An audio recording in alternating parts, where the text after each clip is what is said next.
कि इस वीडियो को ज़्यादा से ज़्यादा लोगों तक शेयर करें। दोस्तों, आपकी प्यार और सपोर्ट की हमें बहुत ही ज़रूरत है, इसीलिए दोस्तों इस वीडियो को ज़्यादा से ज़्यादा लोगों तक शेयर करें और चैनल को सब्सक्राइब कर लें। जी हाँ दोस्तों, स्वागत है आपका जियो बिजनेस में। हम आपको आज एक बहुत बड़े सवाल के बारे में आपको बताएंगे और उसको जवाब भी हम आपको देने की कोशिश करेंगे।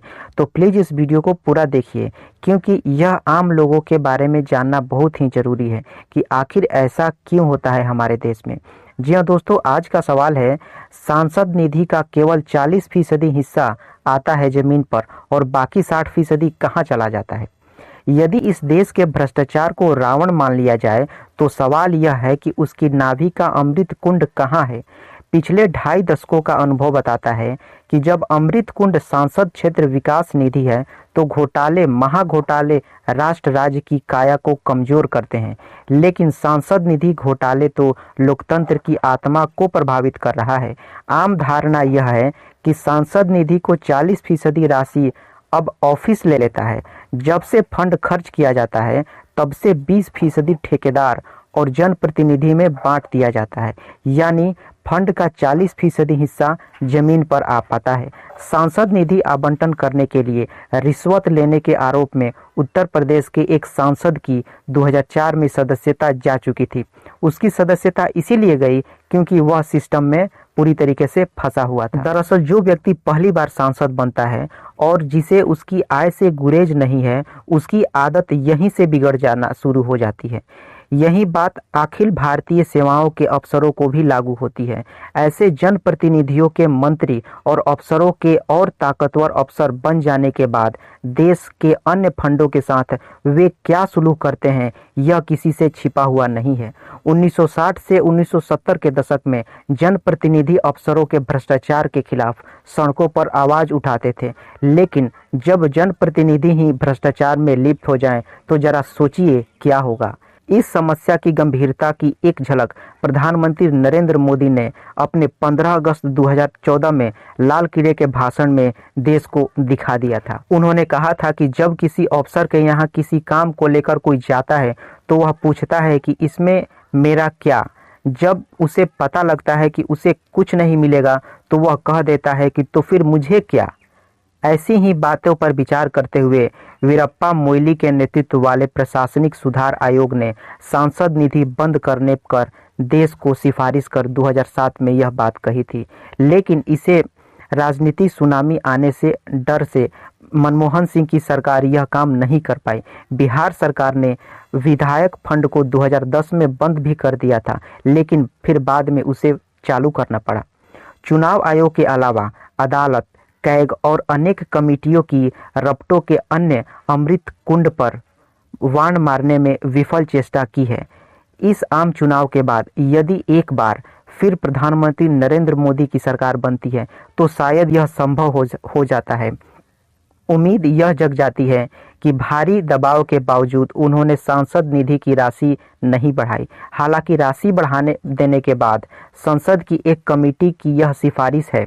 2004 में सत्ता संभालने के एक महीने बाद ही प्रधानमंत्री नरेंद्र मोदी ने सांसद निधि की ओर ध्यान दिया।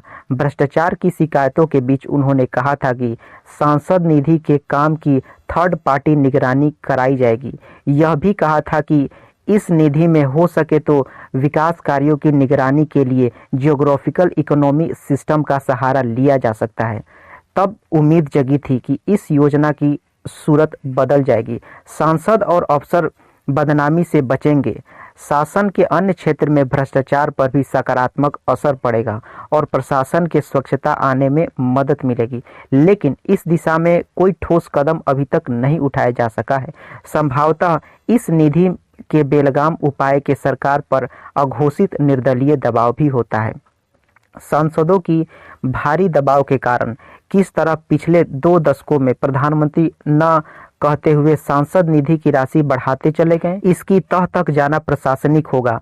1993 में जब यह योजना शुरू की गई थी तो यही मंसूबा बांधा गया था कि इसमें कुछ विकास कार्य कराकर जनप्रतिनिधियों को चुनाव जीतने में सुविधा होगी, लेकिन इसका कभी विकास रूप में सामने नहीं आया है। इसकी कल्पना कम ही लोगों को हो रही होगी जब अटल बिहारी वाजपेयी प्रधानमंत्री बने थे। तब करीब 40% भाजपा सांसदों ने उससे आग्रह किया था कि सांसद निधि तत्काल बंद करा दें, क्योंकि अपने कर्मठ और त्यागी कार्यकर्ता भी अब सांसद निधि के ठेकेदार बनकर रह गए थे। भाजपा सांसद निधि समाप्त कर देने पर मन बना रही थी कि 100 से अधिक सांसद उसमें मिले हुए थे। जी हां, उन्होंने सांसद निधि की राशि सालाना 1 करोड़ से बढ़ाकर 2 करोड़ करने का अनुग्रह किया था। प्रधानमंत्री ने ऐसा ही किया।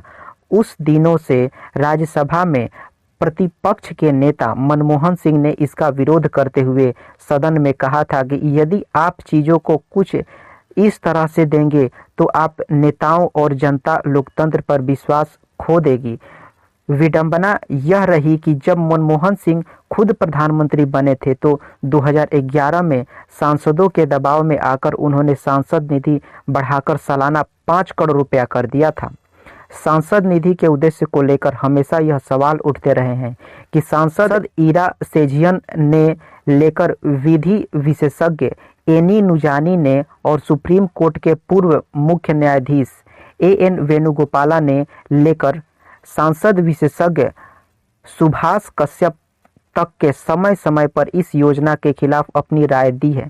सांसद निधि के खिलाफ सबसे मजबूत संवैधानिक पक्ष यह है कि पंचायती राज सांसद देश भर के अस्तित्व में आने के बाद अब विधायक सांसद निधि पंचायती राज के कार्यों में आवश्यक हस्तक्षेप है, क्योंकि इस पैसे में आम तौर पर वही काम होते हैं जो काम पंचायतों और नगर निगमों को करने होते हैं। एक तर्क यह भी है कि कोई मौजूदा सांसद जब चुनाव मैदान में जाएगा तो वह 25 करोड़ रुपए के विकास कार्यों की पूंजी के साथ चुनाव लड़ेगा, जबकि उसका प्रतिद्वंदी उसके मामले में वो शून्य होगा। यह समानता के अधिकार के खिलाफ है। सांसद निधि की सबसे चिंताजनक बात यह है, यह विभिन्न दलों के कार्यकर्ताओं को व्यवसायी बना रही है। इस फंड के कारण राजनीति में वंशवाद और परिवारवाद को भी मजबूती मिल रही है। सांसद निधि के अधिकतर ठेकेदार सांसदों के कार्यकर्ता ही भूमिका में आते हैं। जब ठेकेदार ही कार्यकर्ता बन जाएं तो दलों से जुड़े कार्यकर्ताओं से राजनीतिक काम लेने की जरूरत ही क्यों पड़ती है। काम लेने पर उसमें से कोई बेहतर कार्यकर्ता टिकट का दावेदार भी हो सकता है, लेकिन उसके बाद जब आम तौर पर टिकट तो अब अपने वंश या परिवार को ही देगा। वंशवाद नेतागण जिसकी संख्या बढ़ती जा रही है, न सिर्फ सांसद निधि जारी करने के पक्ष में है बल्कि उसकी राशि बढ़ाना चाहते हैं ताकि अधिक से अधिक ठेकेदार यानी कार्यकर्ता उपलब्ध हो सके। आज जब आम चुनाव प्रक्रिया जारी है तब लोगों को और बातों के साथ यह भी सुनिश्चित कर लेना चाहिए कि सांसद निधि की खामियां चुनावी मुद्दा बने और उसे समाप्त किया जाने का माहौल बने। निसंदेह राजनीतिक दलों को भी चाहिए कि वे सांसद निधि बढ़ाने की नहीं बल्कि उसे खत्म करने पर बल दें।